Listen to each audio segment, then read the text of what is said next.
Hey guys, tonight we slip through the quiet dusk of ancient Thebes, where vines curl lazily around marble columns and the scent of crushed grapes rides the breeze. The stars are just beginning to stir awake above you, blinking through the purple twilight, and the earth feels warm beneath your feet, like it's been dozing under the sun and hasn't quite shaken off its nap. Somewhere between the rows of ripening grapes and the lazy buzz of invisible cicadas, you spot a figure, shirt open, feet bare, and an unmistakable aura of divine mischief about him. He's swirling wine in a shallow goblet and smiling like he knows the ending of every story you haven't heard yet. Yep, that's Dionysus. And if you're thinking, oh, I've heard of him, wine guy, wears a crown of leaves, gets parties started, you're not wrong. But tonight, you're not going to a party. You're going to get tangled up in one of the weirdest property disputes in mythological history. It involves grapes, a highly articulate fox, and one very old contract scribbled in vine sap. You probably won't survive this if you're allergic to wine or sarcasm or gods who think everything is both a metaphor and a joke. But here we are. So, before you get comfortable, take a moment to like the video and subscribe, but only if you genuinely enjoy what I do here. And let me know in the comments where you're tuning in from and what time it is there. Now dim the lights, maybe turn on a fan for that soft background hum, and let's ease into tonight's journey together. The first thing you notice as you approach Dionysus is that he's not walking, he's swaying, not from drunkenness, though that's certainly in the mix, but in that dreamy, off-tempo rhythm of someone who hears music even when no one else does. The grapes on the vines are glowing a little, and you're not sure if it's moonlight or magic. Knowing him, probably both. You're late, he says with a wink, though you didn't know you were expected. I've already argued with 3 nymphs, a very judgmental cicada, and one minor muse who insists I'm overdue on a poem. You chuckle nervously, because honestly, you weren't planning on being anywhere tonight, except maybe halfway asleep. But Dionysus waves a lazy arm, and you fall into step beside him. He's heading deeper into the vineyard, where the air gets cooler and smells faintly of thyme and sun-warmed bark. As you walk, he talks. So, you know the thing about mortals, he muses. You lot are just exquisite, always making rules and then ignoring them, making wine and then forgetting what happened after drinking it. Glorious chaos. He sips from his goblet. I mean, what other species ferments things just to see what emotional state it'll cause? You admit that's fair. He's charming, in the dangerously casual way that makes you forget he's also the god of frenzy and madness. Somewhere in the shadows, a satyr giggles and then immediately shushes himself. The vines twitch. A bird, possibly imaginary, whistles something from a cypress tree. You walk a little further, past stone markers with old, mostly forgotten inscriptions. Some in Greek, others in what might be Fox script. It's hard to tell. The vineyard seems to stretch on forever, yet it's oddly private. Dionysus chats the whole way, mostly about wine, about how red grapes lie more than white ones, about the time he invented a vintage that sang to you as you drank it, about how no one appreciates the tannins anymore. Occasionally, He pauses to swat at a moth, not out of annoyance, but to startle it. You get the feeling Dionysus likes watching how things react to disruption. Of course, all of this was once someone else's, he mutters, almost too quietly. Then, louder, but now it's mine. Mine to tend, mine to fill with stories. You ask what he meant about someone else. He stops walking, just for a moment. Ah, yes. Well, the fox. You blink. Surely, he means metaphorically. Symbolically? Nope. She's still around, I think, he says, looking toward the shadows, beyond the vines. Territorial, vain, very clever. You'll like her. You're not sure you will, but you nod anyway. He looks at you with amusement. She's been complaining, says I've expanded too far, says the vines are choking her memories, says I signed something centuries ago. Probably true. He waves it off. She'll be fine. Then, almost like you've stepped on some invisible sigil, the temperature drops, the night thickens, and from deep in the vineyard, something rustles, not like a breeze, not like a squirrel. This is the rustle of someone with opinions. You and Dionysus stop walking.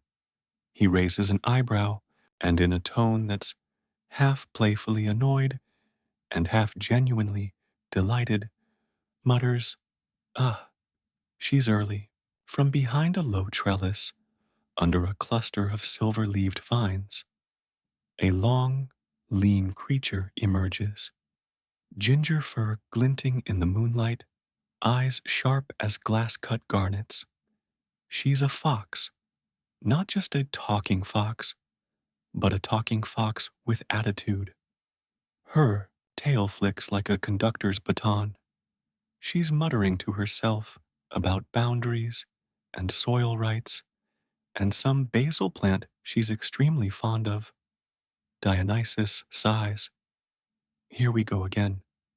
You step back instinctively, but the fox gives you a cursory glance, then locks eyes with the god of wine and says, in the clearest voice you've ever heard from a fox, "You're 4 rows too far into my orchard, grape boy. And don't think fennel tricks will fix it this time. You are absolutely in over your head." Dionysus doesn't reply right away. Instead, he sips from his goblet with exaggerated leisure, eyes fixed on the fox, like she's a riddle he already knows the answer to, but is too amused to spoil. You, meanwhile, are torn between fascination and the creeping suspicion that this might not be the average bedtime vineyard stroll. The fox plants herself at the edge of a trellis. Her fur is immaculately brushed with the kind of effortlessness that suggests either divine intervention or an ancient grooming ritual handed down through generations of sass-laden vixens. Her voice, again, cuts through the warm air like chilled honey. This is the third time, she says, the third expansion. You've moved your vines past the stone marker. Again, Dionysus leans slightly to you and whispers, "Didn't even know there was a marker." The fox hears him. Of course she does. It's literally carved with your name and a paw print, yours and mine, signed during the festival of sweet rains, which you forgot. Dionysus raises an eyebrow, genuinely impressed. That was real. I thought I hallucinated that during the fennel cider trials. He turns to you. See, back in the day, I was experimenting with fermenting rainwater, and the fox, what's your name again? You never remembered it, she says, cool as a dew. Call me Kyra. Kira, he repeats, testing the syllables. Lovely. Yes, well, Kira was here when I stumbled across this grove. It wasn't even grapes back then. Wild thyme, pine saplings, and a truly haunted looking olive tree. You remember that tree? Kira gives a single nod. It cursed your sandals. Dionysus shrugs. Fair. You can't help but ask how a god could forget signing a divine pact with a fox. Kira answers before he can. Because he's chaos, wrapped in silk, she says, glaring at him. Because he lives in metaphor. Because his memory is a mosaic made of party confetti and fig leaves. Dionysus offers a grandiose bow. Guilty as fermented. There's a pause. The tension isn't sharp, more like an old argument retold so many times it's become ritual. You get the sense they've done this dance before, under different moons, with different bystanders. You clear your throat. So, what exactly does the pact say? Kyra swishes her tail with her flourish. That this vineyard would never cross the stone marked with paw and vine. That the lower grove remains under fox protection. That if the boundary is ever breached, you'd complain at maximum volume for 3 lunar cycles. Dionysus finishes. Yes, yes, I remember the clause now. She narrows her eyes. Don't test me, Dion. I've filed an official celestial complaint. To whom? He scoffs. Hermes. He still owes me 6 amphorae and a goat. Gaia, she says smoothly. And she actually answers her messages. You blink. Gaia. As in Mother Earth herself. You suddenly feel like maybe you should have brought a scroll or some snacks. Dionysus, for the first time, looks genuinely unsettled. Not scared, just mildly inconvenienced, like someone told him he had to wake up before noon. Okay, he says slowly. What do you want? She lifts her head. Restoration. 4 rows removed. The vines to be pulled back from my burrow entrance. And I want the fennel bush replanted. The one your nymphs trampled during last month's interpretive harvest. Dance. Ah, yes, Dionysus murmurs. Wistful? That was a good dance, Kyra glares. You watch this exchange with increasing amazement. Here stands an ancient god, feared and worshipped, and here sits a fox, holding him to a legal agreement older than most mountain ranges, and winning. But Dionysus isn't quite ready to yield. Counter offer, he says. I trim 1 row. You get a new fennel bush, imported from Sicily even, and in return, you help me select the next wine blend. Kyra tilts her head. I am not a sommelier. You have opinions, and you have no sense of boundaries. They stare at each other. Somewhere behind you, a nymph giggles, then gasps, then flutters away. Apparently, even the spirits of the vineyard know not to interrupt this level of divine squabble. Dionysus swirls his goblet again. Look, I respect you, Kira. In a way, I rarely respect beings without opposable thumbs. But you're stubborn, and I am very slightly drunk, she snorts. Very slightly? Moderately, artistically drunk, he corrects. And in that state, I propose we settle this the old way. You brace yourself.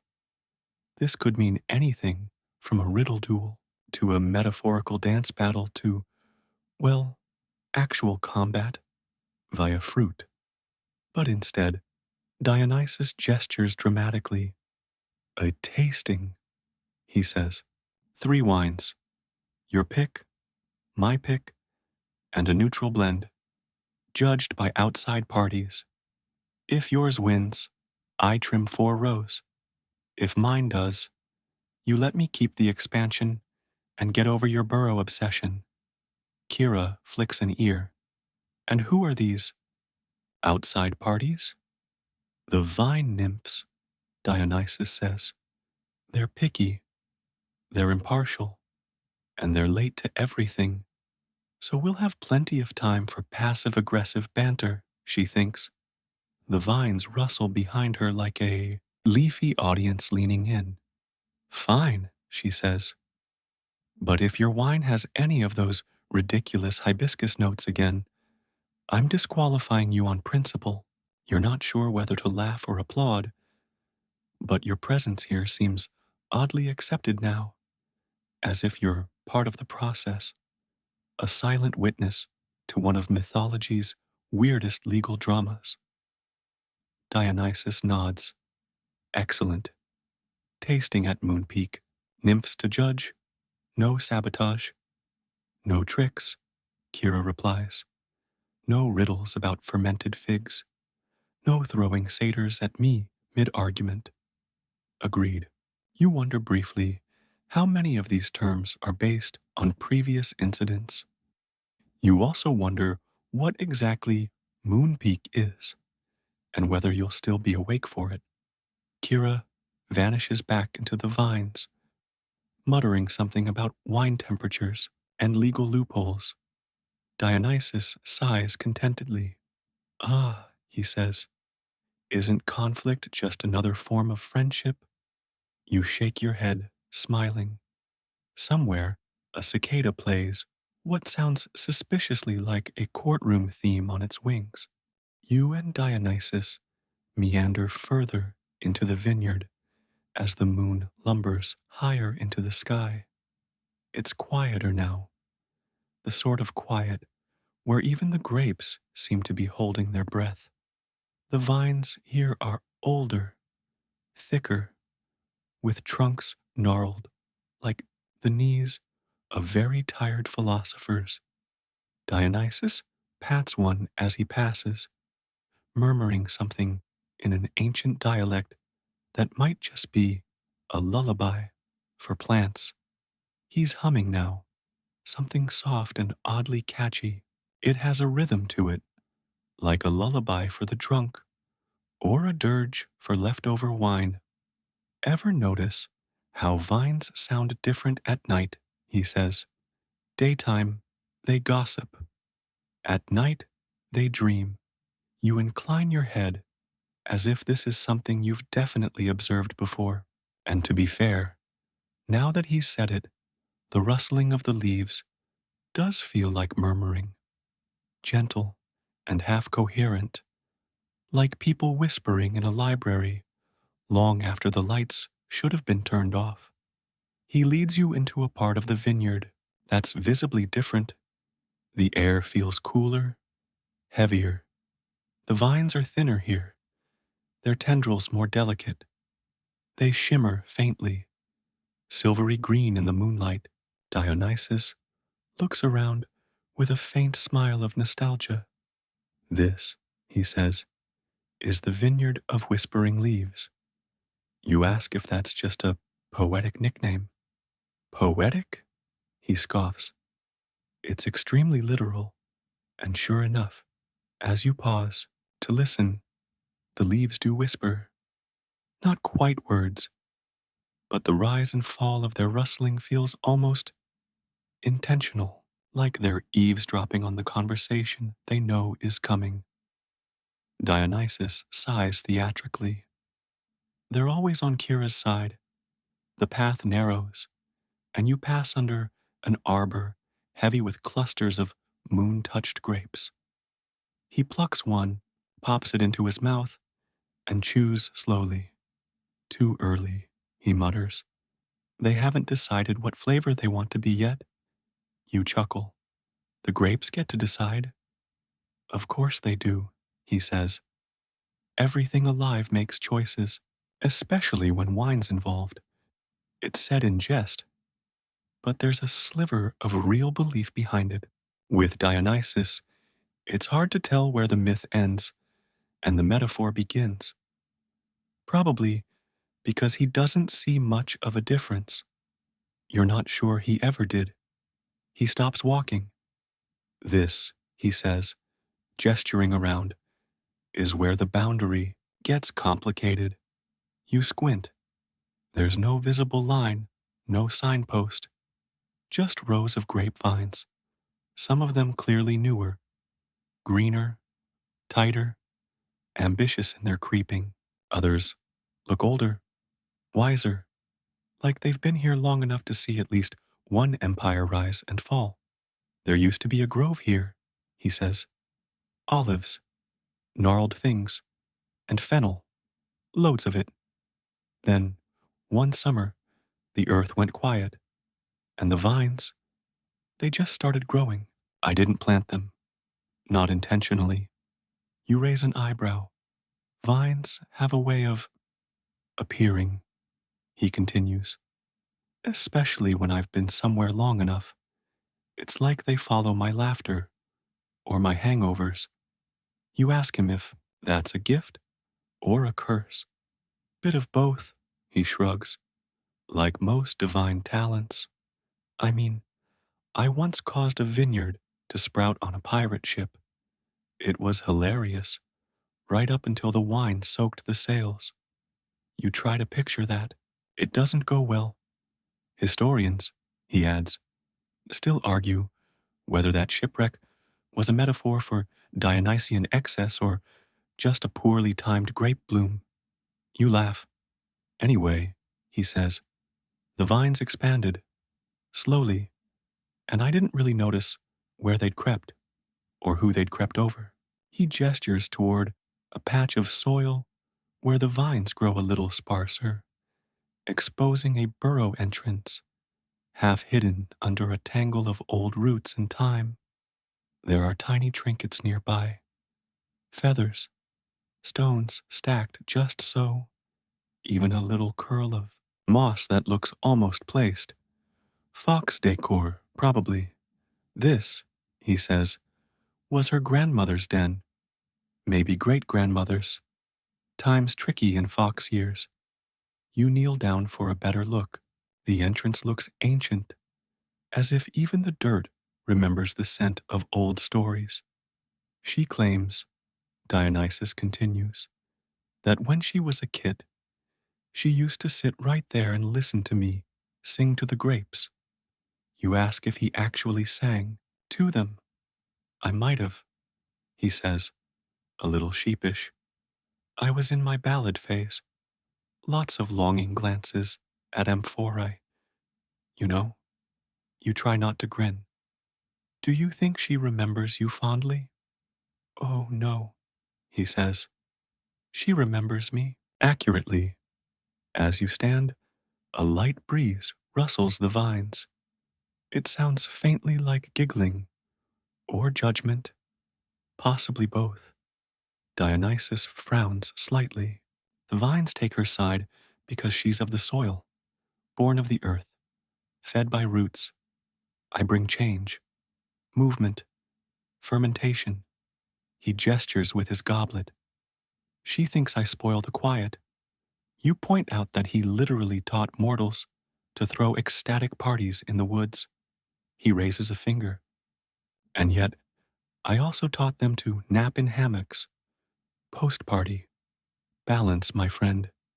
You continue walking, and the vines grow thicker again. You notice that some of them seem off. Not bad, just different. One cluster has leaves shaped like tiny foxtails. Another hums faintly, a sound like a lullaby you've never heard before. Dionysus catches your gaze. Yeah, she hexed a few of them. Nothing harmful, just aesthetic adjustments. You ask if he's ever hexed her back? He gives you a look. I'm Dionysus. My version of a hex is replacing your water with wine for a month, which she didn't hate. The whispering leaves continue behind you. Louder now, more insistent.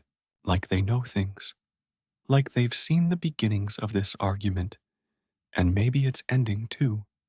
Dionysus stops, looks back over his shoulder, and says softly, I keep thinking I can grow past the past, but sometimes the past has roots deeper than any vine. You're not sure whether he's talking about the vineyard, the fox, or himself, but then he grins again, brighter than moonlight on marble. Luckily, wine makes nostalgia taste like a bedtime story. He tosses a grape into his mouth, chews thoughtfully, and adds, even when it's a little sour, you don't see her at first. You're walking with Dionysus along a stretch of the vineyard where the path seems just a little too tidy, where the leaves sway. Yes, but in a rhythm that feels curated, arranged. The air's thick with the sleepy sweetness of ripening fruit, and something else too. Anticipation, like the vineyard is holding its breath. And then, rustling, not the breeze, not a squirrel. No, this sound has purpose. Sass, footfalls that seem to click exactly when the silence threatens to settle. Dionysus stops mid-sentence. Something about a dream he had where grapes judged him in a courtroom, and cocks his head. She's back. From between two vines, a tail curls around first. Plush, rust-colored, with a tip that flicks like an exclamation mark. Kyra steps out slowly, like a performer hitting her cue. And of course, she's already talking before you can get a proper look at her. Your nymphs have moved the wine casks, she says, voice like honey drizzled over a knife. Again, I had cheese down there. Dionysus smirks. Was it good? Cheese. Kira huffs. That's not the point. She strides across the soft dirt with the confidence of someone who knows this land, knows its underlayers, and knows that she's the only reason its magic hasn't curdled from irritation. Her ears flick toward you, acknowledging your presence without granting it too much weight. You brought a witness? She asks, brow arched. An audience, Dionysus replies.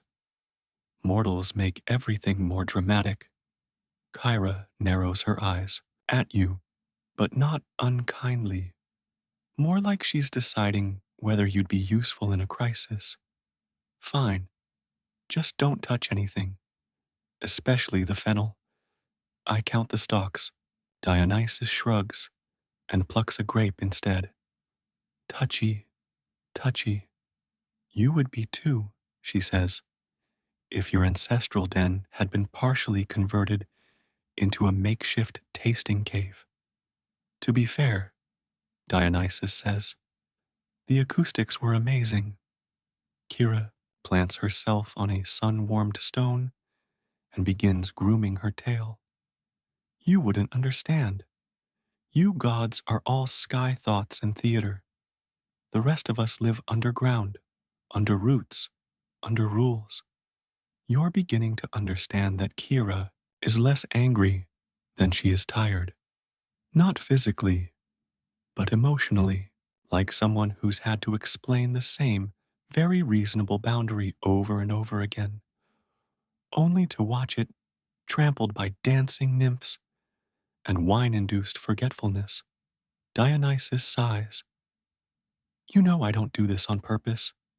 The vines, they move when I'm not looking. They're alive.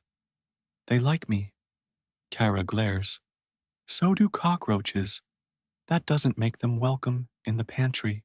That one earns a snort from you, and she allows herself a tiny, almost conspiratorial smile in your direction before returning to the task of scolding a god. You told me, she says, that the vineyard wouldn't grow past the marker. You gave your word. On fennel, sacred fennel. Historians still debate whether fennel was actually sacred or if I just liked how it looked in my hair. Dionysus murmurs. Doesn't matter, she snaps. You made a promise. She's got him cornered now. Dionysus leans on a vine like it's a bar stool and scratches the back of his neck. Okay, he says. Maybe I forgot. Maybe I allowed the vineyard to expand naturally, like love or spilled ink. Kira's eyes narrow. Spilled ink doesn't trample ancestral shrines. Not always, he mutters. She stands, circles the nearest vine, and plucks a grape, not to eat, but to hold it up like evidence. This wasn't here a moon ago. This vine, brand new. It's curled around the old fox stone. You don't ask what a fox stone is. You can see it. A small flat rock with a carved paw print, half buried in earth, but unmistakably intentional. A boundary, a memory, an oath. Dionysus nods slowly. Okay, that one's on me. Kara throws the grape at his chest. It bounces off with zero effect. They all are. There's a pause. Then, to your surprise, Dionysus sits. Not flops, not lounges. Sits. Properly. Like a student, or a penitent, or a god who just remembered what humility is supposed to look like. You know what bothers me? He says. Not that I overstepped, not even that I broke a promise. It's that I didn't notice. Kara looks at him, expression unreadable. I like to think I'm attentive. Dionysus goes on. To mood, to music, to fermentation. But I wasn't paying attention to the things growing under me. Not just the vines. You, your space, your memory. She doesn't answer, but her tail stops swishing. That might be something. You ever forget a promise because you made it during a good moment? He asks.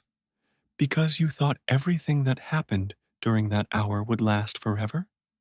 Kira closes her eyes. Once. Dionysus nods. Yeah. You feel a change then? Not in the air exactly, but in how it rests against your skin. Softer, less charged. The tension that's been coiling like a vine around this whole vineyard finally starts to loosen. Then Kira opens her eyes. But don't think that means I'm letting you off easy, she says.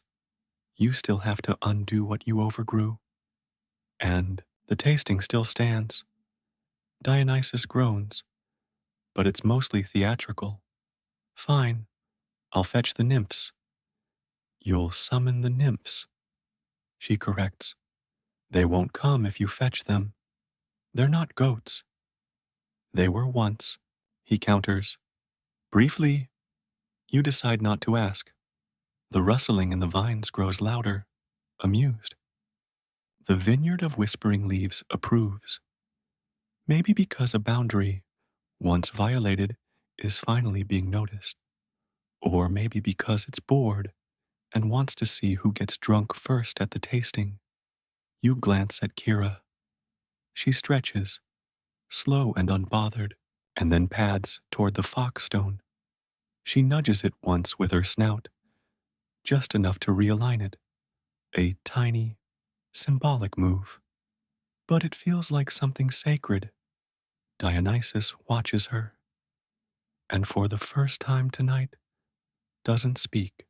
The next part of the evening unfolds like an oddly choreographed dream, half ritual, half wine-soaked farce. You follow Dionysus as he strides toward the center of the vineyard, arms outstretched like he's conducting an invisible orchestra. The moon hangs overhead, round and smug, as though it's seen this whole scene before and already knows how it ends. Crickets are performing something suspiciously close to background music. Dionysus suddenly stops, raises his goblet to the sky. and sings. Yes, sings. The melody is soft, sloping like a hill. The words aren't Greek, or at least not a version you recognize. They sound older, root-like, curling through the air like vine tendrils seeking something to wrap around. From the far corners of the vineyard, movement begins. Petals fall upward, breezes reverse direction, and a faint shimmer flickers across the leaves. Then come the voices, airy, high-pitched, giggly, and irritated all at once. The vine nymphs have arrived. They don't walk so much as emerge, like dew appearing on grass. One slides out of a rose bush, another rises from the soil, dragging a small root with her like a stubborn scarf. One more drops, plop, from a trellis, upside down, laughing. Dionysus. They chime in overlapping tones. You called? He gestures grandly. Ladies, we have a dispute. A tasting must occur, judged by none other than yourselves. The nymphs exchange glances. You sense a shared group memory of previous tastings, some joyful, some catastrophic, and at least one that involved a goat being declared the real winner. They circle you and Kira, who has reappeared from the vines without a sound. The lead nymph, her hair made entirely of grape leaves and dandelion tufts, tilts her head at Kyra, still squabbling over the southern grove. Kira's tail flicks, still pretending not to gossip about me? Touché. One of the nymphs gasps in delight. Are we doing the packed tasting again? Kyra mutters.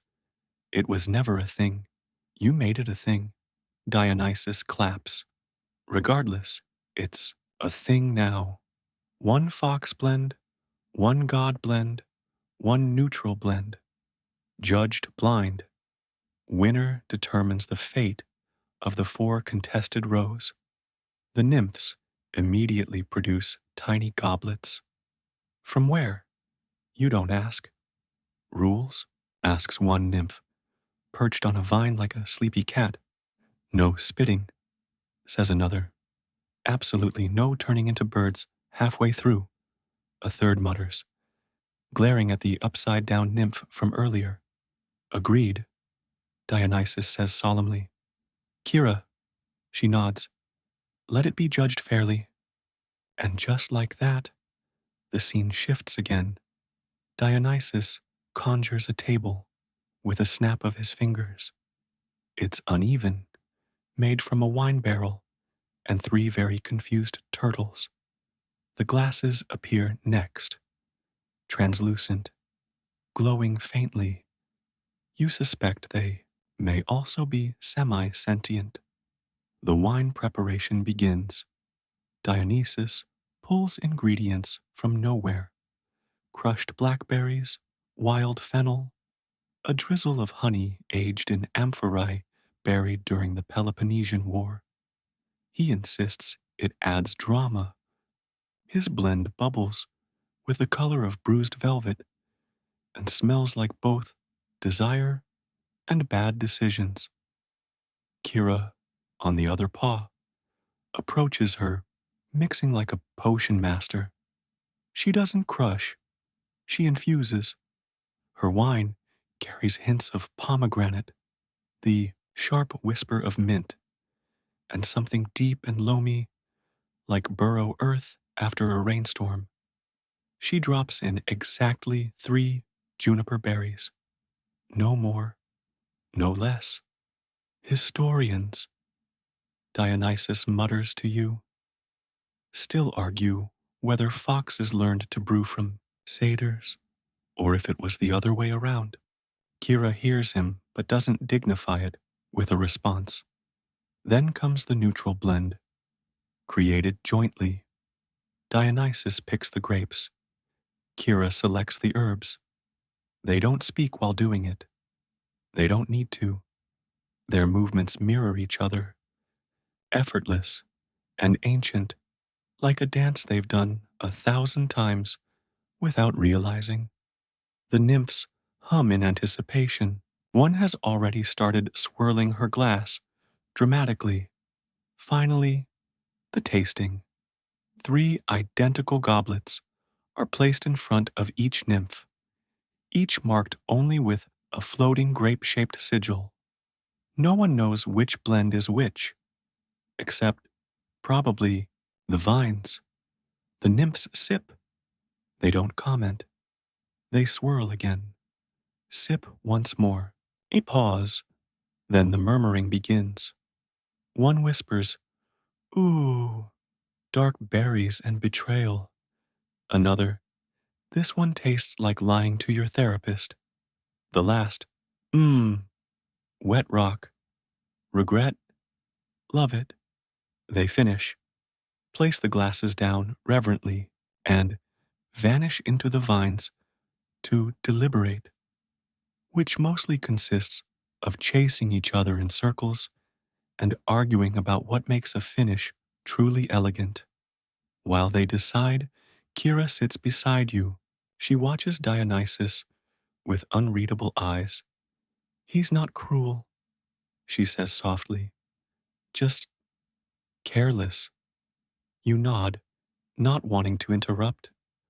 The vines sway above you. "I don't hate him," she adds, almost to herself. "I just remember him differently than he remembers me." There's a quiet truth in that.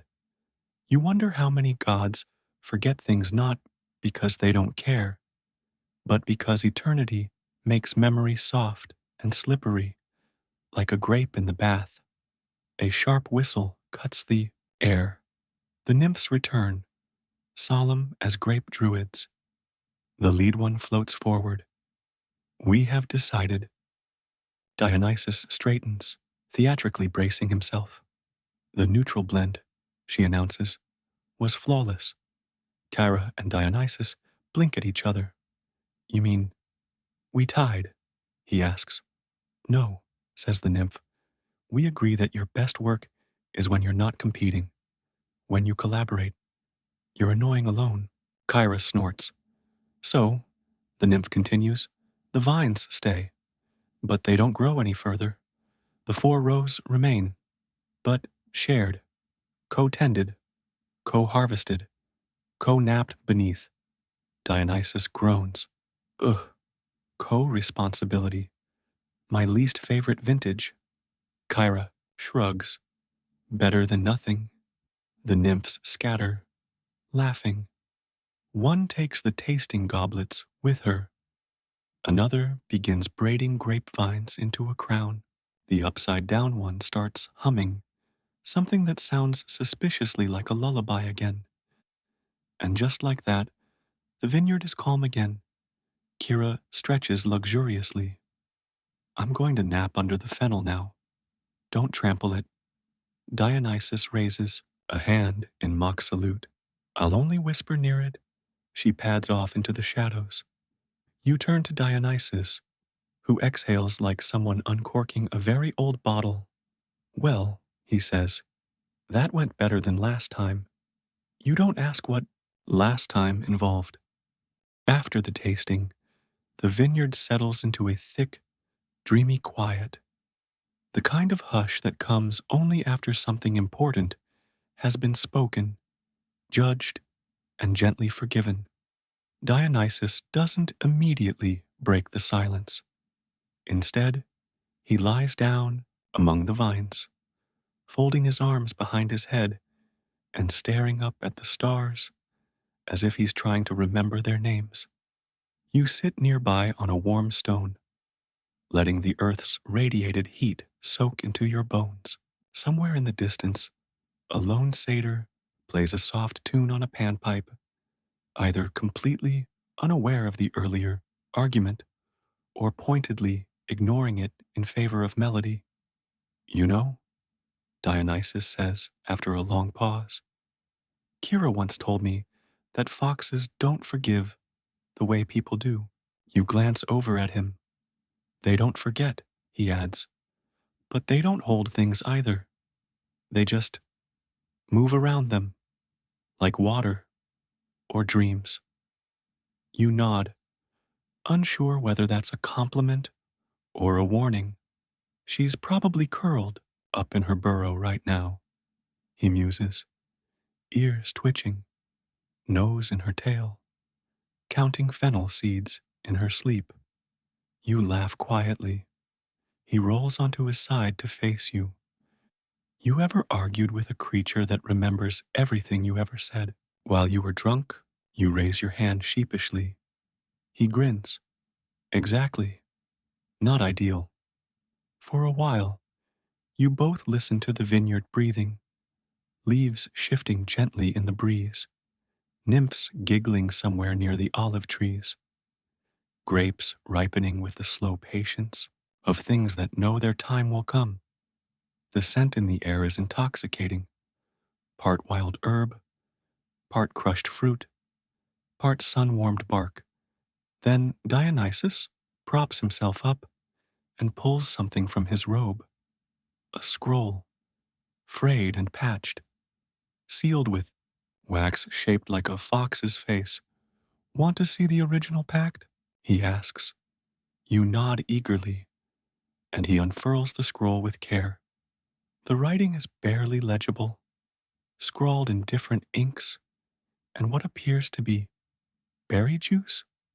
There are paw prints, real ones, tiny fox toes pressed into the parchment, and next to them, a rather dramatic flourish signed Dionysus, god of drama, fermentation, and minor mischiefs. Historians still argue, he says with a smirk, whether this was a legally binding document or a piece of performance art. I say, both. You study the scroll. One of the clauses reads, if vines creep beyond the foxstone, the fox may demand one absurd favor to be fulfilled within one moon cycle. You point at it. Has she ever cashed that in? Dionysus snorts. Oh, yes. Once she made me impersonate a mortal winemaker for a full week. Had to wear trousers. Had to attend town meetings. They made me accountable. You ask what the worst part was. He shudders. They kept handing me clipboards. You both laugh, but the scroll stays open between you, rustling faintly in the breeze. It feels older than it looks, like the kind of document the earth itself might have signed off on in whispers and root tangles. I forget things, he says more quietly now. It's not on purpose. Gods don't live linearly. We remember out of order. Some days I wake up in a memory that hasn't happened yet. You look at him carefully. For once, he isn't smiling. Kira never forgets, he adds. So, I always disappoint her. Not because I mean to, but because I can't remember the promises at the same rate she remembers the pain. It's the closest thing to an apology. You've heard all night. You ask if he's ever tried to explain that to her. He shrugs. She knows. That's the worst part. You glance back toward the fennel grove. The moonlight casts a soft glow on the plants, and you imagine Kira asleep beneath them, listening to everything, forgiving nothing, but choosing not to strike. That's why I agreed to the shared rose, he says, because even if I forget again, she won't. She'll keep watch. She'll remind me. You ask if that's fair. No, he says simply. But it's true. He lays back down again, folding his arms. Besides, she's clever.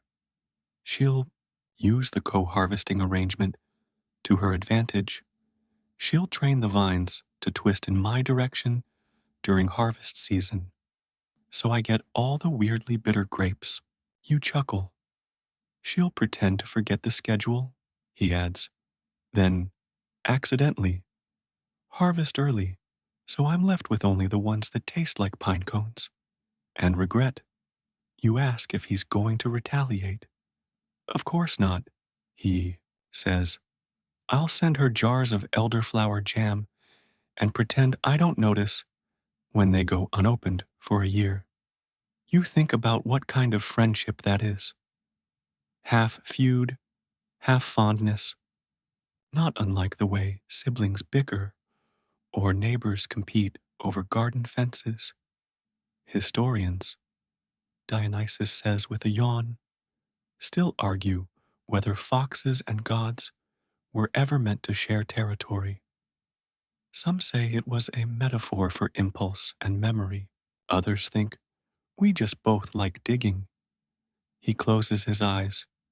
You let the silence return, soft and stretched. A nymph tiptoes past with an armful of lavender.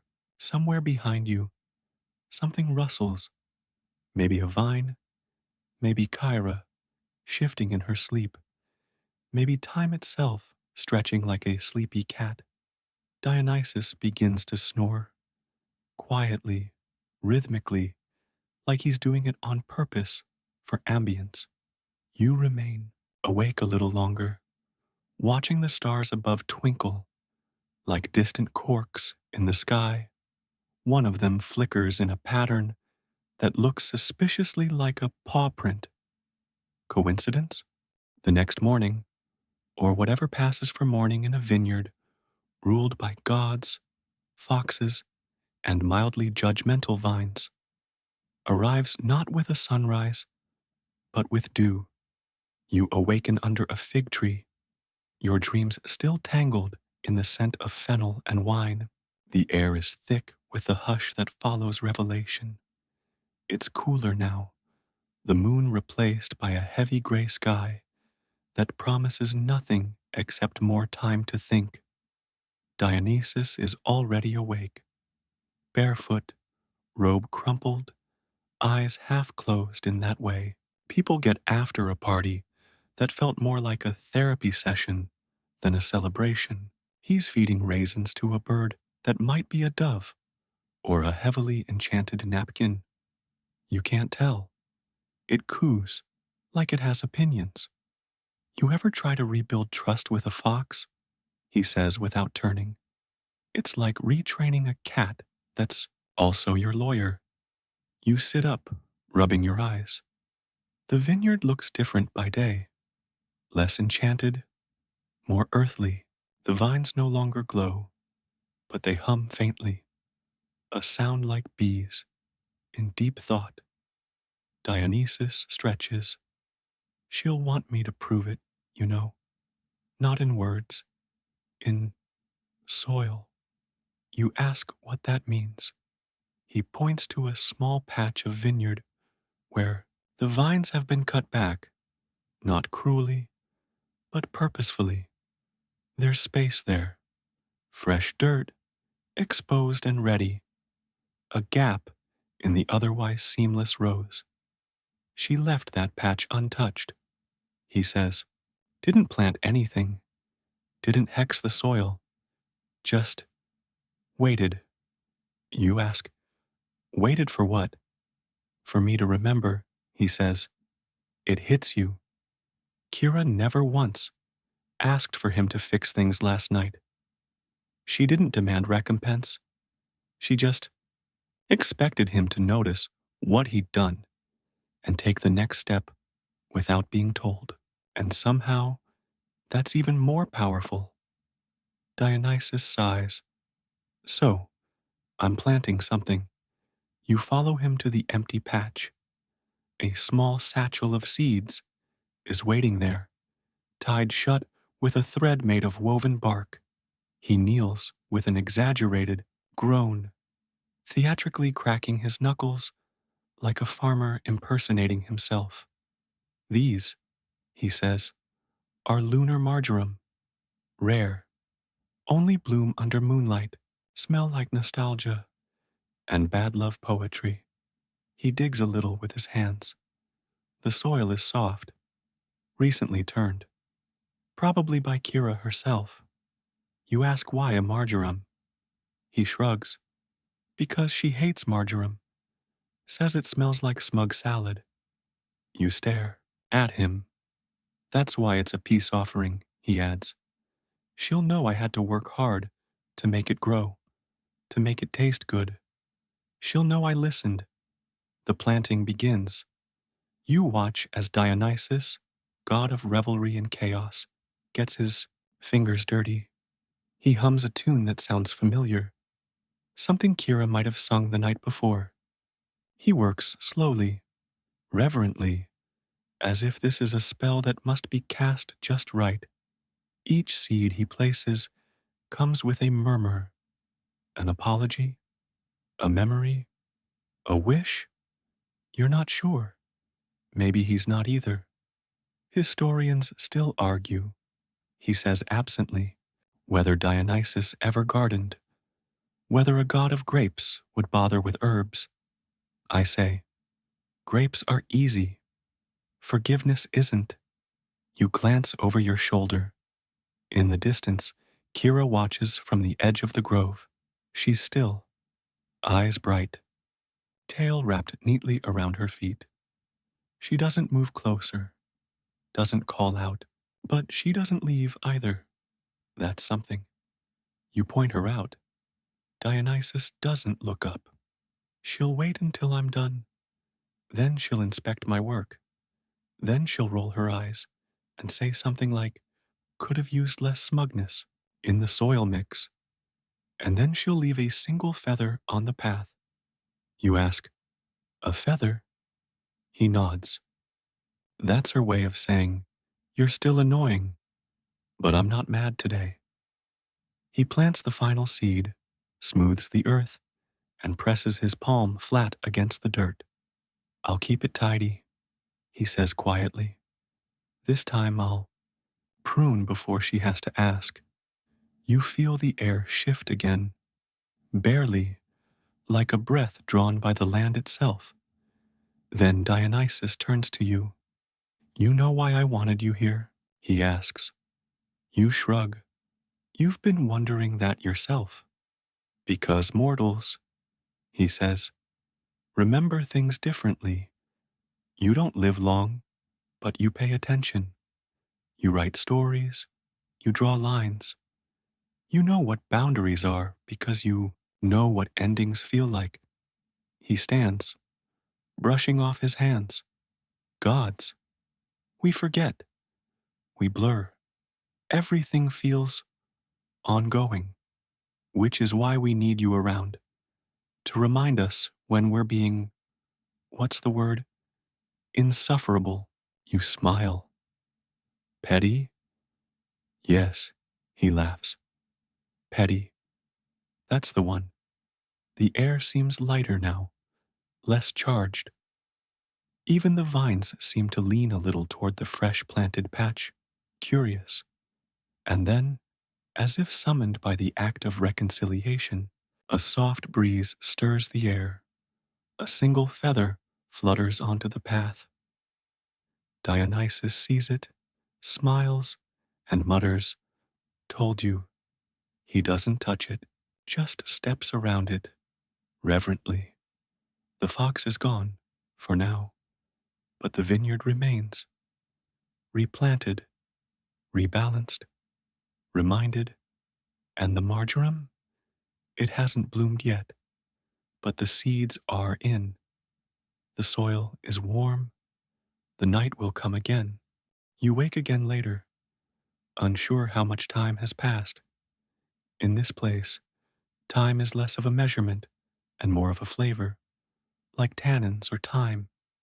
The sun is lower now, casting long golden beams between the vines that seem to stretch toward the light like they're reaching for gossip. Dionysus is nowhere in sight. Instead, you hear humming, soft, deliberate, and unusually off-key. You follow the sound until you find its source. A satyr, small and mossy looking, is painting signs.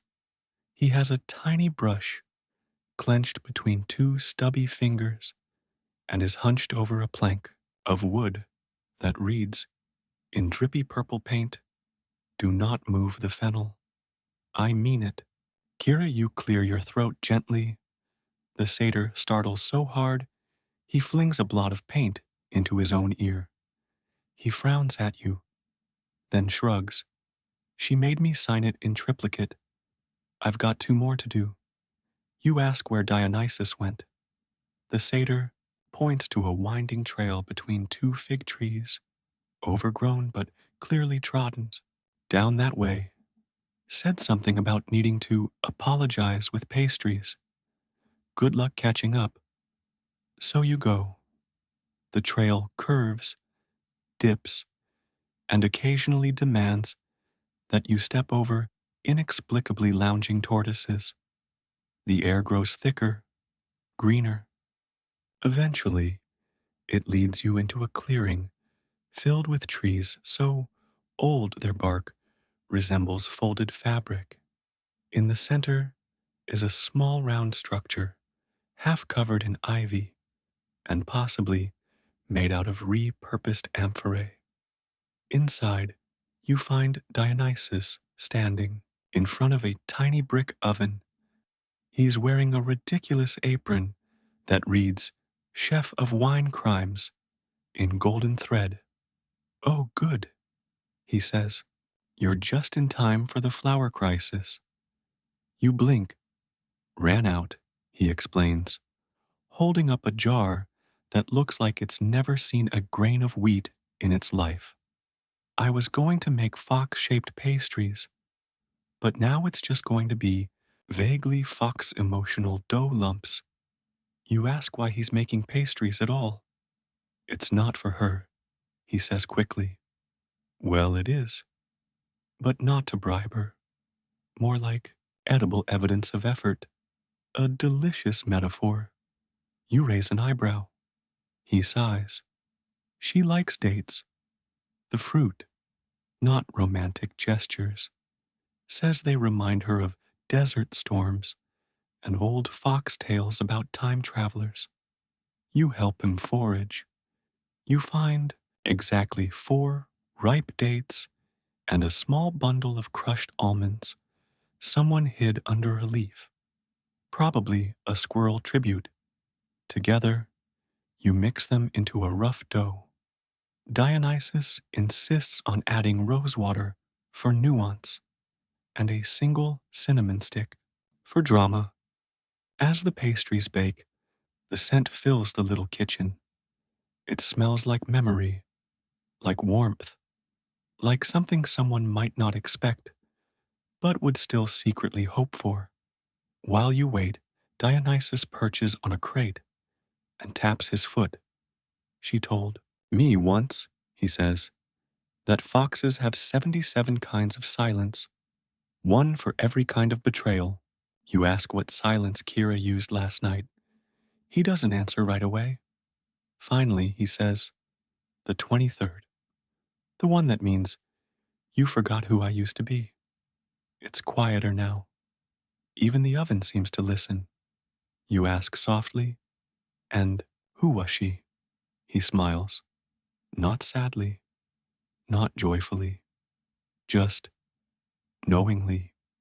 "She was the first creature to laugh at my jokes before I was a god, before the theater masks, before the vineyards, back when I still tripped over my own robes." You wait. "She taught me how to tell when someone's actually listening or just waiting to talk." The pastries are done. You help him arrange them carefully in a crooked little circle on a vine-woven platter. They're misshapen, a bit too brown in places, but they smell irresistible. He hesitates, then plucks a sprig of mint and places it in the center. There. Now it looks intentional. You both carry the tray back to the main vineyard. The sun is tilting toward the horizon, and the vines are quieter now. Watching, waiting, at the edge of the fennel grove, Kira appears. No sound, no rustle, Just there. She sits, tail curled, expression unreadable. Dionysus steps forward, holding the tray like an offering. He doesn't say anything, just kneels and sets it down. Kira stares at the pastries. Then, after what feels like an entire lifetime wrapped in one inhale, she walks forward and nudges the tray with her nose. She sniffs, licks one, and finally takes a bite. Her tail swishes once, then again. She doesn't look up, but she doesn't leave. Dionysus exhales like he's been holding his breath since the last solstice. You remembered the rose water, she says quietly. He nods. And the almond, she adds. He nods again. She eats a second. Pastry, you ask gently. Which silence is this? Neither of them answers. But you think you know. Maybe the 78th. The one that means, I'm still here. The day winds down like an old record, slowing to its final groove. The moon rises, not with the heavy grandeur of mortal mythology, but softly, like a secret being whispered from one corner of the vineyard to the other. The night feels different, now quieter, not just from the absence of noise, but from something deeper. The air, the earth, even the vines themselves seem to hold a collective breath. Dionysus watches Kira, whose every movement seems slower now, more deliberate. She finishes the last pastry, licks her lips, and then, without a word, walks off toward the vine-covered hills in the distance. She leaves no trail, no sign, except for the faint, ever so subtle scent of fennel. She'll come back, Dionysus says quietly, breaking the silence. She always does. It's like a game to her, not the leaving, the return. You ask what that means. It means, he says, that forgiveness isn't something you give just because you owe it. It's something you offer when the time is. Right. When both sides can hear the same story without interruption. You think about that, your fingers brushing the edge of a vine as you walk beside him. The sound of your footsteps in the gravel is comforting, predictable. You both sit on a low stone wall that borders the vineyard, overlooking the endless rows of vines, all swaying in the breeze like the peaceful, long forgotten hum of the earth itself. There's something tender in the quiet now. No snarky jokes, no grand speeches, just the shared rhythm of two beings who've crossed a quiet threshold and are letting time catch up. You know, Dionysus says after a while. Sometimes I think about how it would feel if I just stayed still. For once, you ask what that means too. He smiles, but it's not a happy smile. It's more like an acknowledgement of something that's always been there, quietly lurking. Sometimes gods just want to stop moving, to be ordinary, to not have to carry the weight of being remembered or forgiven. You look out across the vineyard. It's a simple landscape now. No drama, no flair, just rows of vines and the soft call of a night bird. What happens if a god forgets to remember? You ask. His smile falters for a moment, but then he shrugs. Maybe the earth remembers for us. You both sit in the silence for a while longer. The stars are scattered above you, so many that the sky looks like an abstract painting smeared with soft, glowing dots. Historians still argue, Dionysus says, with a gentle chuckle, whether gods ever truly forget anything. Some say it's impossible. Some say it's the only way we can make space for the future. I say, it's a bit of both. You laugh quietly. So, what's next? You ask, feeling a little hesitant. He doesn't answer right away. Instead, he stands and brushes the dirt from his robe. Then, without another word, he starts walking. The vineyard feels different now, not just in its peaceful quiet, but in its weight. It's full of history, your history, his history, the fox's history, and it feels like the earth itself is remembering with you. I've got a few things to finish, he says. The vines don't tend to themselves, after all. You follow, your feet light on the gravel, and as you walk, you catch the faintest, almost imperceptible smell of crushed marjoram, lingering in the air like a memory you didn't know you had. It's as if the vineyard itself is stitching the night together, pulling together the past and the present with the same quiet patience you've come to expect from the world of gods and foxes. You realize then, things don't always need to be loud or dramatic to be meaningful. Sometimes, the most significant moments are the ones that happen without anyone noticing. The last pastry is gone, the last word spoken. Kira, though you can't see her, is still there in the distance, watching, waiting, perhaps, for another step, another gesture of unspoken understanding. But for now, everything rests. You continue walking beside Dionysus through the night, and the vineyard, your vineyard, this shared little pocket of time, moves quietly forward. The night presses in like a soft blanket, warm and comforting in a way that makes you feel both safe and weightless. Every step you take feels more like a drift than a movement. The vineyard stretches ahead, the rows of vines now completely dark, their outlines faint under the moon's gentle gaze. There's a certain stillness in the air, like a collective exhale, as though everything, the vines, the earth, the moon itself, has taken a moment to pause. Dionysus walks beside you, his movements slow but sure. There's something different about him now. Gone is the manic energy he once carried, the urgency of a god who thrives on chaos, revelry, and constant motion. He's quieter, more grounded. His robe is rumpled, his hair a bit tousled, and yet he seems more at peace than he has in centuries. I've been thinking, he says after a while, his voice gentle, almost reflective.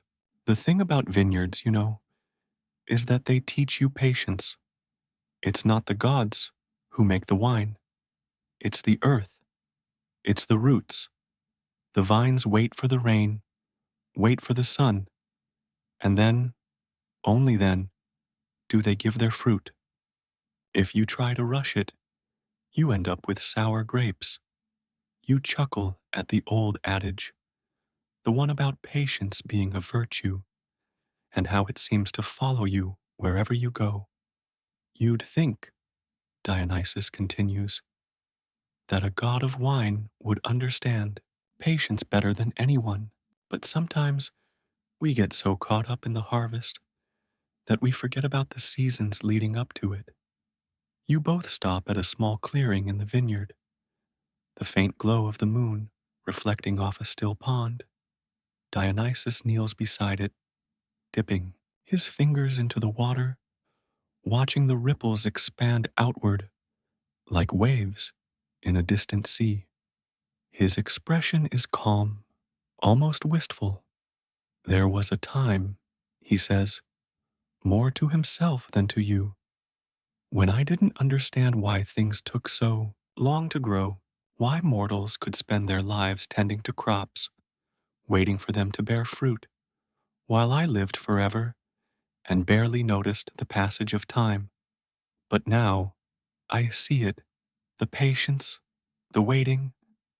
It's what makes the fruit sweet when it finally arrives. You glance over at him, studying the quiet transformation that seems to have overtaken him. The restless God is gone, replaced by something more tender, someone who understands that not everything is meant to be rushed, not even for a God. Historians still argue, he says with a soft smile, whether I ever truly learned that lesson. Some say I've always been the god of wine and revelry, that impatience is woven into my very essence. Others say that I learned it long ago, in the quiet moments, just like this. You sit beside him, the cool grass beneath you soft against your legs. The silence between you both is comfortable, a mutual understanding without words. Dionysus has always been a god of excess, of breaking limits, of pushing past boundaries. But tonight, he seems different. He's no longer the god of chaos. He's a god who's learned to sit still, to watch, to wait for the right moment. As the night deepens, the world seems to hold its breath again.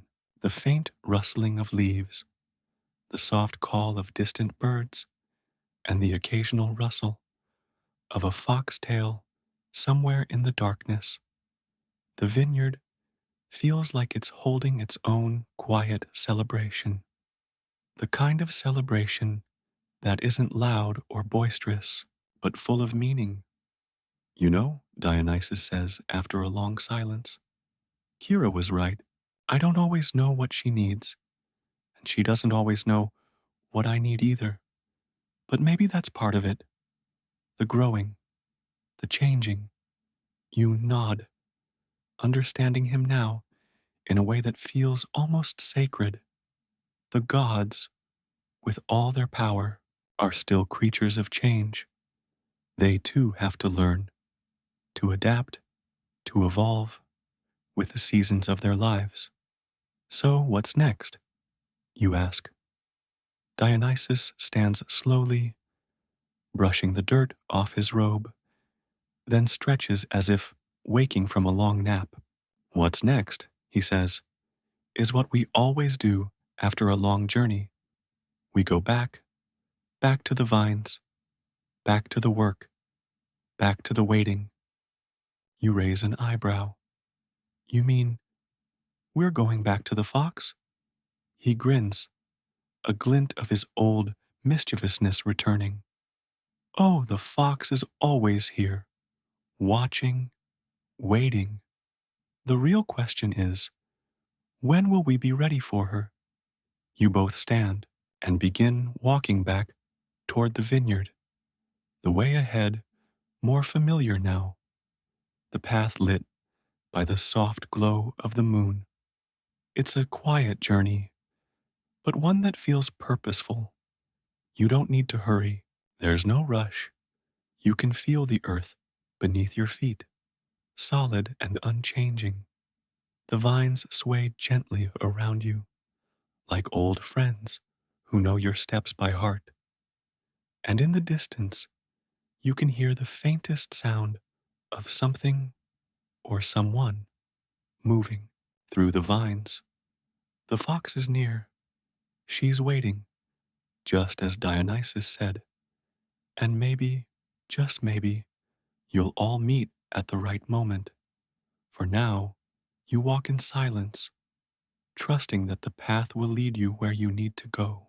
As you continue walking, the night becomes even more silent, almost like the world is holding its breath.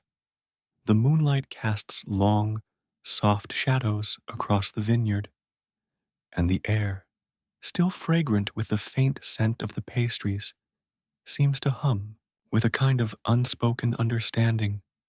It's as if the earth itself has paused to listen, waiting for something, maybe the return of Kira, or maybe for the right moment to unfold. Dionysus, once the embodiment of chaos and noise, now seems as much a part of the landscape as the vines themselves. His presence, though still potent, is quieter, more settled. He moves with the easy grace of someone who's found peace, and the way his robes swish against the earth, the sound almost like a soft sigh, makes you think of old stories. Stories of gods who never stopped to rest, who never slowed down long enough to appreciate the quiet moments in between. But tonight is different.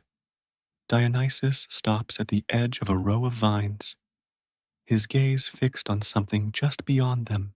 You follow his line of sight and see nothing but the occasional flicker of movement, a shadow in the dark, a fox's tail, perhaps, or the faintest rustle of leaves.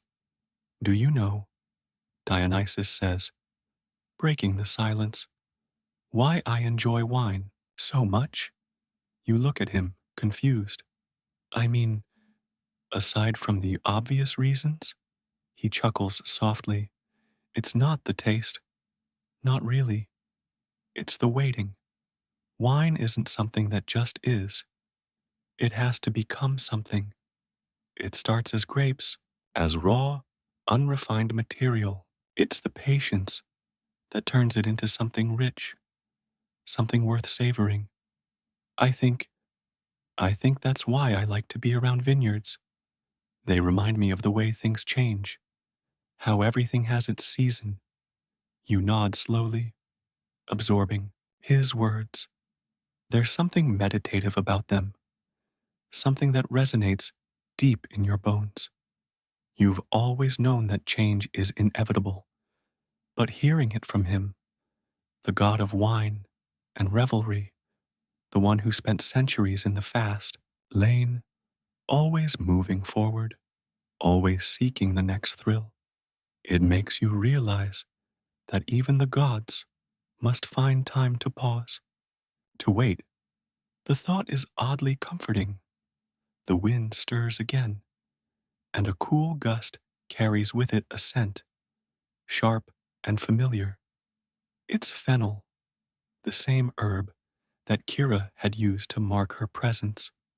And sure enough, from the shadows, she emerges, not with the same dramatic flair that one might expect from a god or even a mythical creature, but with the quiet elegance of someone who has learned to walk between worlds. Kira doesn't speak as she approaches. She simply looks at Dionysus, her eyes a bit softer than before, and nods toward the small bundle of grapes in his hand, the fruit he's been carrying since the journey began. You're here, Dionysus says, his voice warm with quiet relief. I wasn't sure you'd come back. She tilts her head, her whiskers twitching. I said I would. Her voice is soft, yet firm. It takes time. You should know that better than anyone. Dionysus smiles a little. I'm starting to. The silence stretches between them for a moment. It's not awkward or heavy, just a space where both of them seem content, like they've come to an understanding, a moment of quiet in a world that often demands more than it gives. You watch them, feeling strangely at ease. It's as if the entire vineyard, the earth, the vines, the very air, is holding its breath, waiting for the right moment to unfold. And in this moment, everything feels in its proper place. Kira looks at you then, her amber eyes reflecting the moonlight. You're still here. Surprised? You shake your head, not sure how to answer, but it doesn't matter. The words are unnecessary. This moment, this quiet, slow-moving moment, is more than enough. Dionysus takes a step forward, offering the bundle of grapes to Kira, who eyes them with a kind of guarded curiosity. For you, he says softly, a token of something. Kira sniffs the grapes, then looks back at him. You know I don't eat like a mortal, she says, but there's no bitterness in her voice, only a strange tenderness. She takes one grape from the bundle and delicately bites into it. Her tail twitches once, then stills. I've never liked grapes, she admits, but they remind me of something. Dionysus watches her with a quiet, knowing smile. Everything reminds you of something, doesn't it? She doesn't answer right away, instead continuing to chew thoughtfully. Maybe it's the way things keep circling back, like a vineyard, like time, like people who come and go and still leave something behind. Dionysus says nothing. There's nothing more to say. Instead, he turns to you. It's funny. You know, I've spent centuries running from everything that made me feel too still, too quiet. I never realized it wasn't the stillness I was afraid of. It was the things that came with it. You look at him, trying to piece together the meaning of his words. But then Kira speaks again, her voice low and steady. Maybe it's time for you to let go of the fear, Dionysus. Maybe it's time for you to finally listen. The words hang in the air, not as a challenge, but as a truth that feels like the softest rain falling on an overripe vine, tender but undeniable. Dionysus looks at her for a long time, then nods slowly. Maybe you're right. And in that moment, for the first time, in as long as you can remember, the god of wine, the god of revelry, the god of chaos and laughter and endless nights, seems to let go. The air is thick with the unspoken, and the silence that follows feels like a blessing. There's nothing more to be done. No more pretending, no more running. Everything is as it should be. The moon rises higher, and the vineyard settles deeper into the night. The vineyard has transformed again, almost imperceptibly, like the first light of dawn creeping over the hills. It feels like time itself is stretching in slow motion, its usual rush softened into a quiet crawl. You've never felt time move quite this way before. It's as if the vineyard has become a living thing, pulsing in sync with your every breath, each vine, each leaf, each soft rustling in the air speaking a language you've only just begun to understand. Dionysus stands, still now, no longer moving, with the same restless energy that once defined him. He's calm, almost meditative.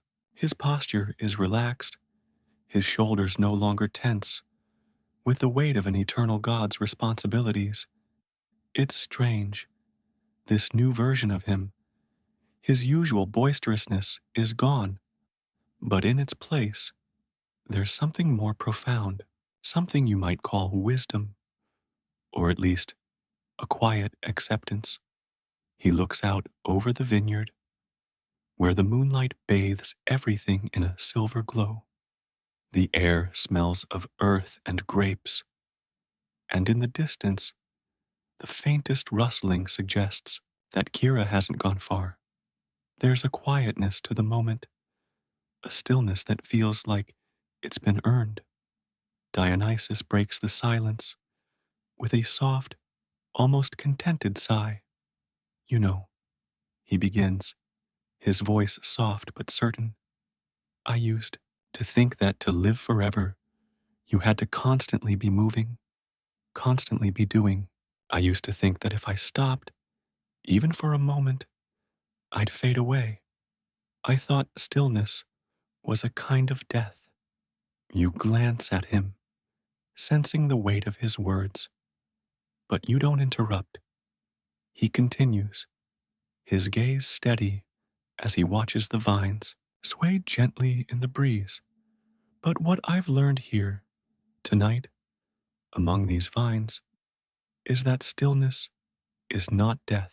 It's just the other side of living. It's the space between moments, the breath you take between words. It's where all the good things happen, the things you don't notice until you finally stop and listen. You don't say anything. There's nothing to say, really. His words settle into you like the slow turn of a wheel, steady and unstoppable. The thing about gods like me, he adds with a wry smile, is that we're always expected to know everything, to be everything. But the truth is, sometimes we have to learn just like mortals do. We have to find our own way through the silence, through the waiting. His words echo through the vineyard, and you feel a deep, almost spiritual sense of calm settling over you, as though the very earth beneath your feet is urging you to let go, to breathe, to pause. It's a strange feeling, but not unpleasant. It's the kind of stillness that feels earned, that feels like it's been waiting for you all along. I never understood why mortals seemed so content in their slowness. Dionysus muses more to himself now. But I think I get it. The waiting, the anticipation, the quiet joy in the everyday. Just then, a soft rustling breaks the silence. You turn to see Kira, her amber eyes glowing faintly in the dark. She steps out from between two rows of vines, her movements graceful, almost deliberate. For a moment, the two of them, Dionysus and Kyra, stand in silent communion, as if sharing a secret that only they can understand. You're still here, Kira says softly, her voice carrying an unexpected tenderness. I thought you'd run off again. Dionysus chuckles, but it's a warm, contented sound. No more running, he says, as if testing the words, as if they've just become true. I've learned that some things, some moments, are better left uninterrupted. Kyra nods, her tail flicking slowly. Good, because there's something here you might want to see. You feel a sudden curiosity, a pull toward whatever it is she's hinting at. But there's no rush. For the first time in a long time, you realize that it's okay not to know. It's okay to simply be here, to wait for the next thing to unfold when it's ready. Kira leads the way, her silhouette disappearing into the rows of vines. You follow Dionysus, who moves quietly beside you, his steps in perfect rhythm with the earth's pulse beneath your feet. As you walk, you realize that this place, the vineyard, the earth, the sky, is not just a setting, it's a living thing. It's a story that's still being told, one step at a time. The path ahead is winding, but you don't mind. There's no hurry. The moonlight feels softer now, almost like a promise. You walk deeper into the heart of the vineyard, following Kira's lead, trusting that wherever she's taking you, it's where you need to be. After a few moments, she stops.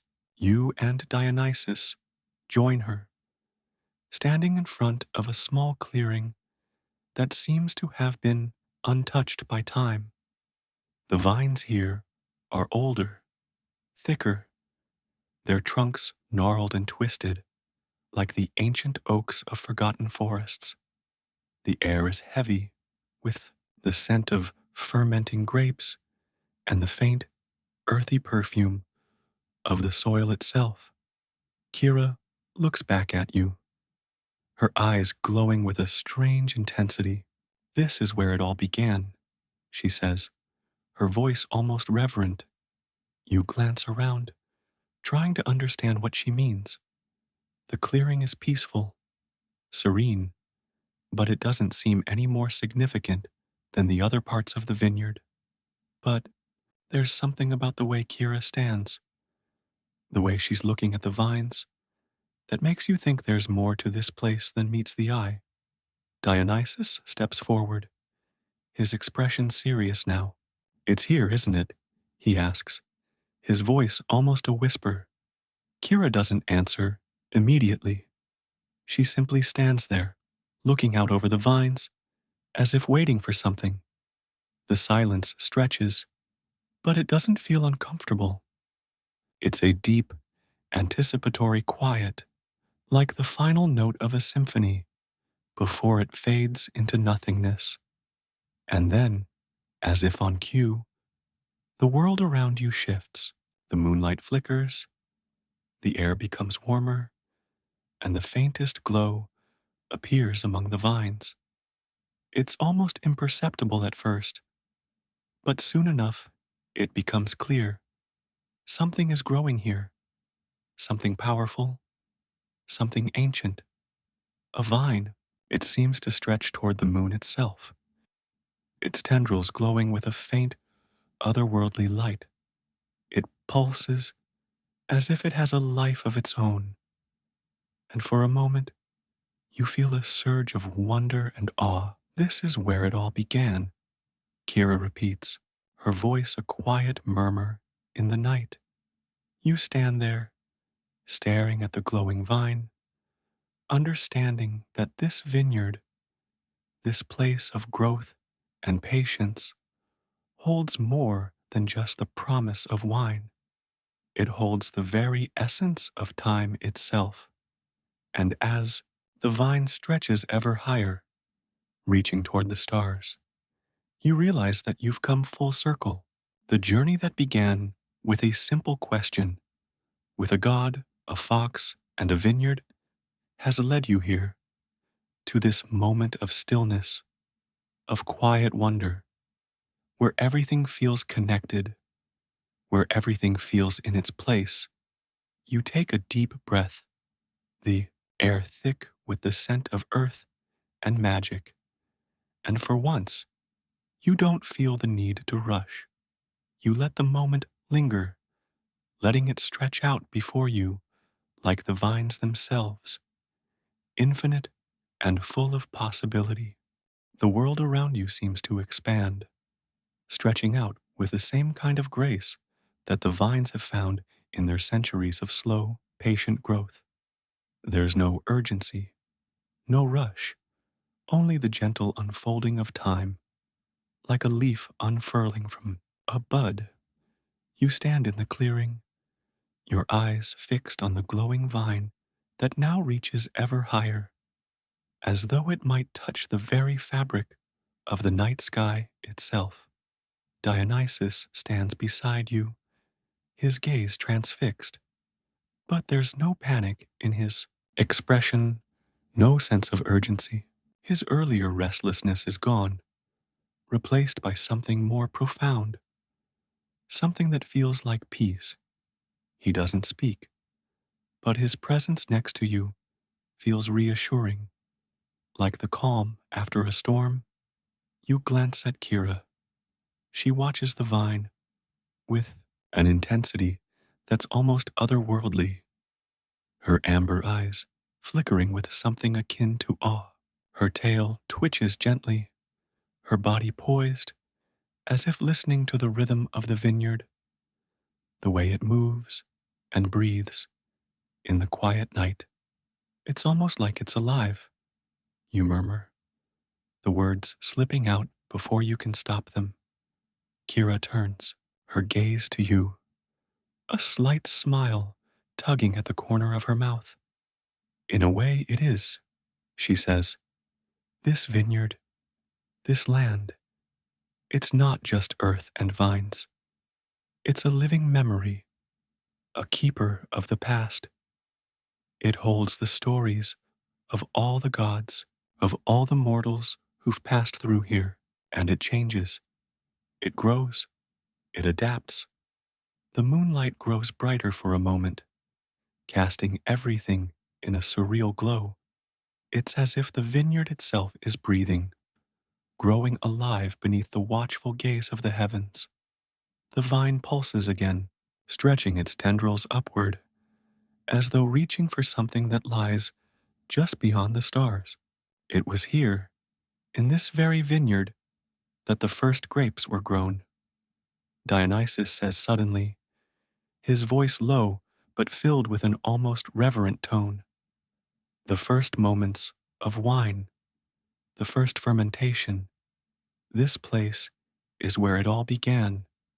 You blink, processing his words. So, this vineyard, it's not just a vineyard, it's the birthplace of wine. Exactly, Dionysus answers.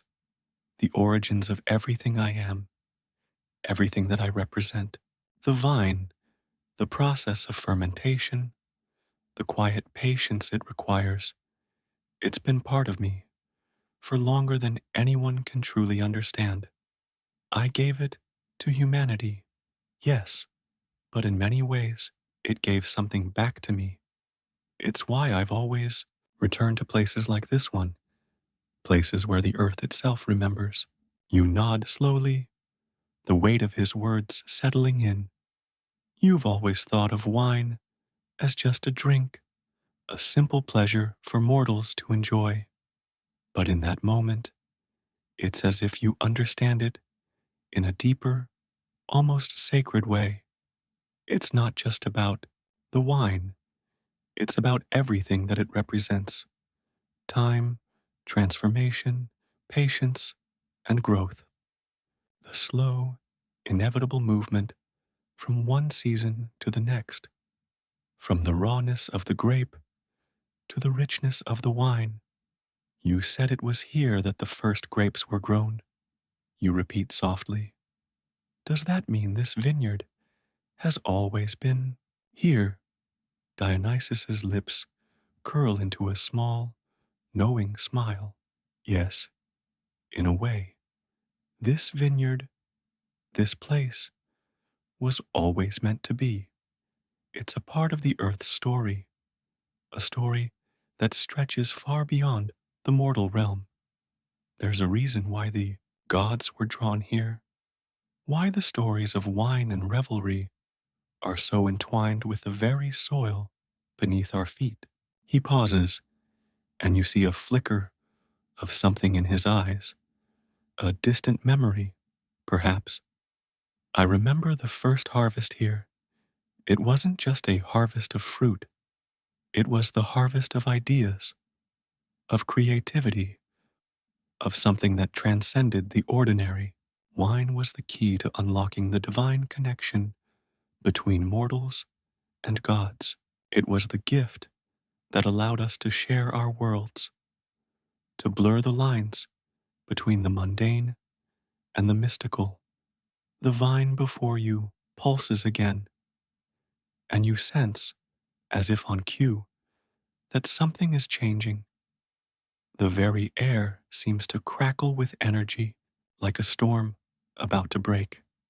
The moon, now high in the sky, bathes everything in an eerie light, and for a moment it feels as though you're suspended between two worlds, one of the past, rich with ancient history and myth, and one of the present, where time seems to be stretching in ways that you can't quite grasp. I don't understand, you admit, quietly, turning to face him. How can this vineyard be so timeless?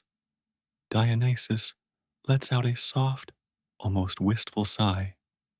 It's a place outside of time in many ways. It exists at the intersection of moments, of memories, of beginnings and endings. The grapes that grow here have been harvested for centuries, yet each season is a new one.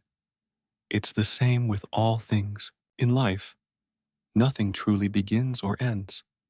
It all circles back. It all feeds into something else. You're quiet for a moment, considering his words.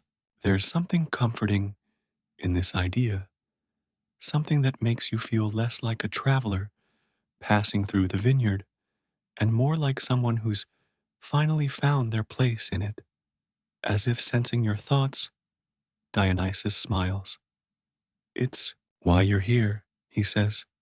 You're not just a visitor, you're part of the story, whether you realize it or not. The words hit you in a way you didn't expect. You've always felt like an outsider, a wanderer in a world that never quite felt like home. But in this moment, standing in the heart of this vineyard with Dionysus and Kira, you realize that maybe the world doesn't need to be a place you belong to. Maybe it's enough just to be here, to witness the stories unfolding. Kira looks at you again, her eyes softer now, as though she's finally seeing you in a new light. You understand now, don't you? She asks. You nod, feeling the weight of her words settle into your bones. You don't need to have all the answers. The vineyard has already taught you something invaluable. The world is full of stories, full of connections, full of moments that are bigger than you could ever truly comprehend. And in the stillness, in the patience of the vines, you found a space where everything makes sense. The moon, now full and luminous, casts its final glow over the vineyard. You take one last look at the glowing vine, this symbol of life, growth, and eternity, and feel a sense of peace wash over you. It's not about the destination, it's about the journey, about standing still long enough to see what's already around you, waiting to be discovered. And in that moment, you understand. You understand why Dionysus came to this place, why the fox, Kira, led him here, why this vineyard exists, not just for the gods, but for anyone who's willing to listen to the earth's quiet, patient story. You breathe deeply, feeling the cool night air fill your lungs, and let it all sink in. Time is moving, but it's not rushing. It's unfolding, slowly, gently, one moment at a time. The vineyard seems to hum now, the soft murmur of the earth beneath your feet somehow palpable, as though the soil itself is vibrating with some unspoken rhythm. The vines, their leaves shimmering faintly in the moonlight, sway with a delicate grace, like dancers caught in an eternal waltz. There's a pulse here, something steady, something unhurried, as though the entire world outside this vineyard has ceased to matter. Dionysus stands beside you, his gaze never leaving the glowing vine. His features are softer now, his usual boisterous energy replaced by a quiet intensity, a deep stillness that seems to merge with the very land itself. For a moment, you can't help but wonder whether he too has become a part of the vineyard, as timeless as the vines and as patient as the seasons. You know, he says suddenly, his voice breaking the silence, this vineyard wasn't always what it is now. It wasn't always this peaceful. You glance at him, surprised by his words. His eyes glint, but there's no playfulness in his expression now, only a kind of gravity. Long ago, it was a place of chaos, he continues, his gaze turning distant, a place of feasts, of wild revelry, of excess. The vines were grown with the same abandon that marked the lives of my followers. The grapes weren't just for wine, they were a symbol of indulgence, of hedonism. It was a place where everything was pushed to its limits. We weren't interested in patience. We didn't care for quiet. You listen intently, caught by the weight of his words. The contrast between the vineyard's current peaceful state and the story he's telling feels almost jarring. But then, he says, his voice softening, something changed. I changed. I learned that there's more to life than feasts and endless revelry. I realized that true transformation comes not from chaos, but from quiet growth, from patience, from letting the seasons do their work. There's a pause, and you can feel the heaviness of the moment pressing in. Dionysus looks at the vines, his gaze filled with a kind of reverence that you hadn't seen in him before. Wine isn't just about the drink, he says, his voice almost a whisper. It's about what happens between the seasons, what happens in the waiting. It's about growth, not just for the grapes, but for everyone who tends them. It's about the space between what was and what will be. You think about his words for a long moment. It's strange how something as simple as the act of waiting for a grape to ripen, waiting for the seasons to change, can carry so much meaning. You've always been in such a rush, running from one thing to the next, chasing after something that always seemed just out of reach. But here, in this vineyard, you've discovered that there's a peace in the pause, a beauty in the quiet spaces between the rushes of life. I used to think I had all the time in the world, Dionysus continues, his voice still low, but filled with a strange kind of finality. But now, I know that time is not something we own. It's something we experience, something we live through, moment by moment, and we only truly begin to understand it when we allow ourselves to stop. You nod, feeling a quiet realization bloom in your chest. Time is not something to be conquered or controlled. It's something to be experienced, to be felt, to be lived. It's a lesson that's often lost in the rush of everyday life. But here, among the vines, it feels suddenly clear.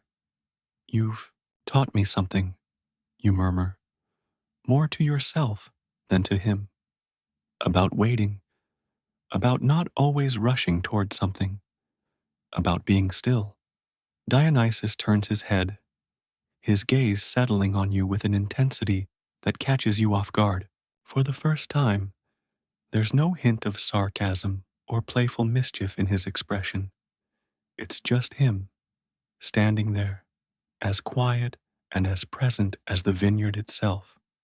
Sometimes, the greatest transformation is the one that happens when you stop trying to change, he says softly.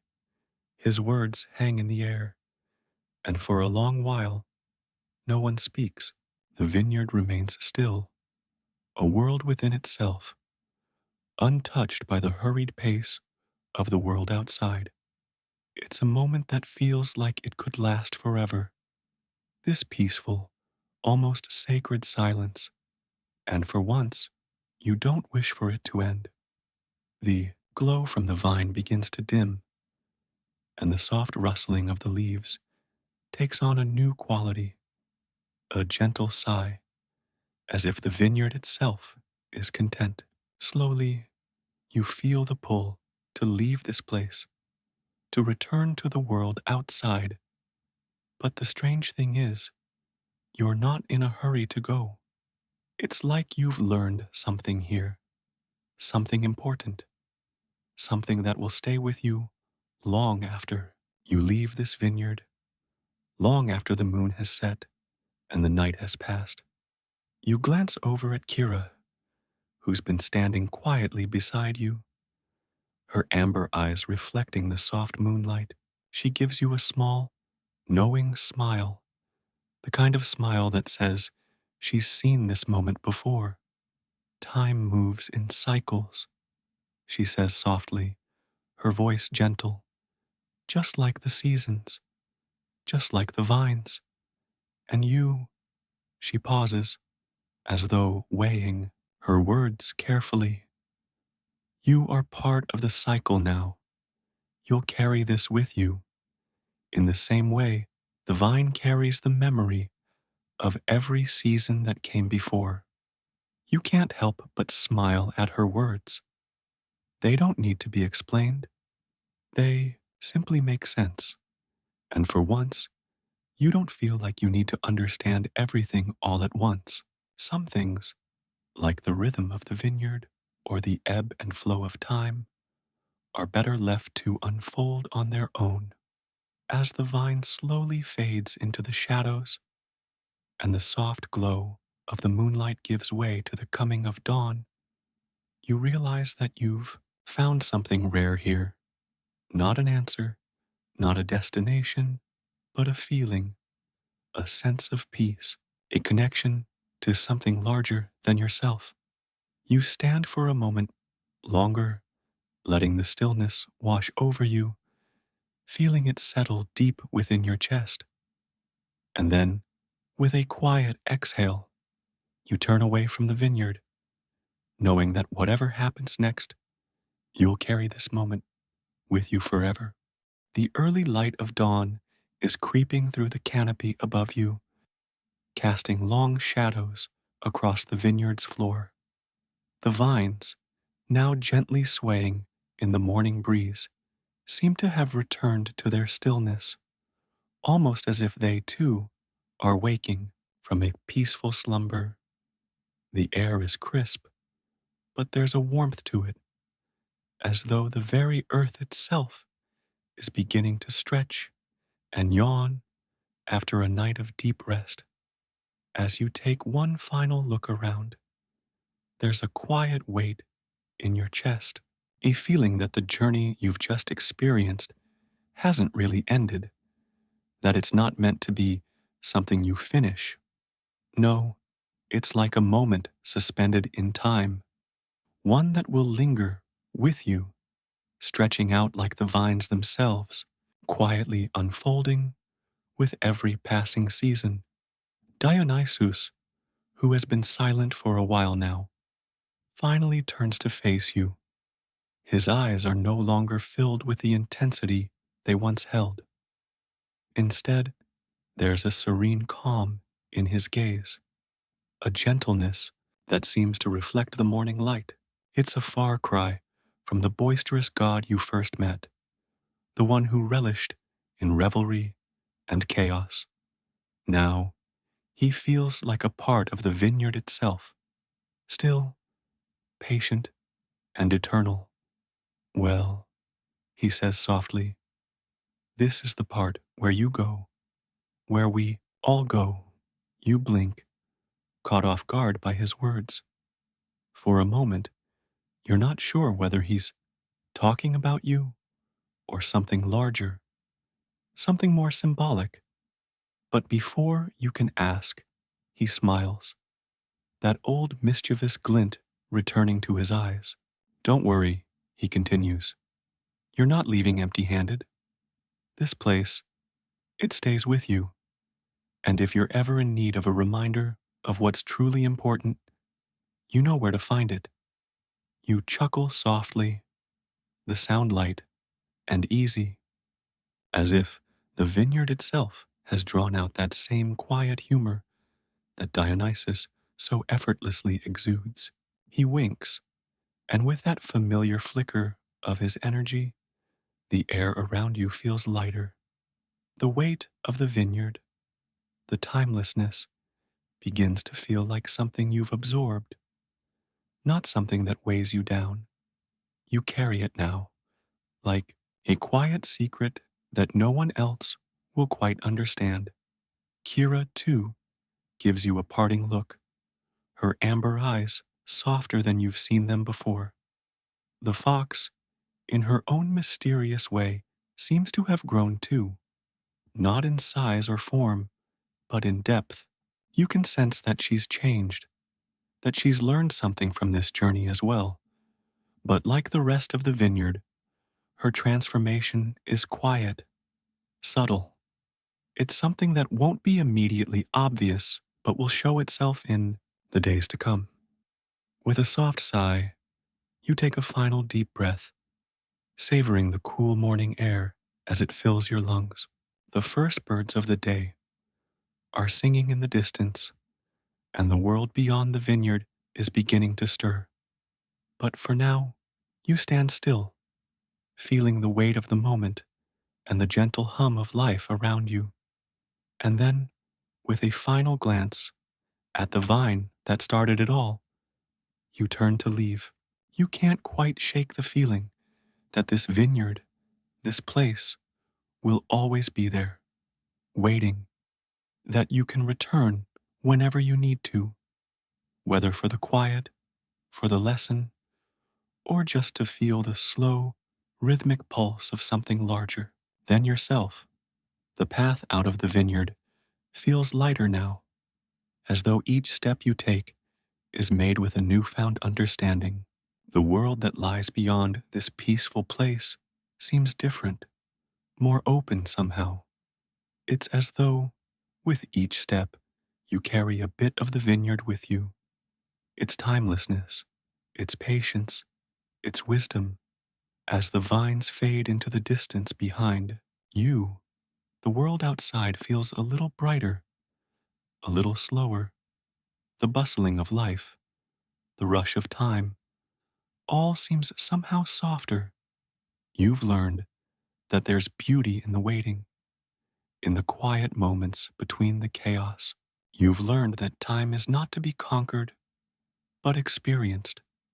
And most importantly, you've learned that you can always return to the vineyard, to Dionysus, and to the peace of this timeless place whenever you need to. With the sun now fully risen, casting its golden light over the land, you walk onward, your heart a little lighter and your mind a little clearer. The vineyard's lessons will stay with you, gently unfolding like the vines themselves, as the seasons turn and time continues to move. And as you leave the vineyard behind, you can't help but feel that, in some strange and wonderful way, you'll never truly leave it at all, because it's with you now, in the quiet corners of your mind, and the peace it brings will guide you wherever you go.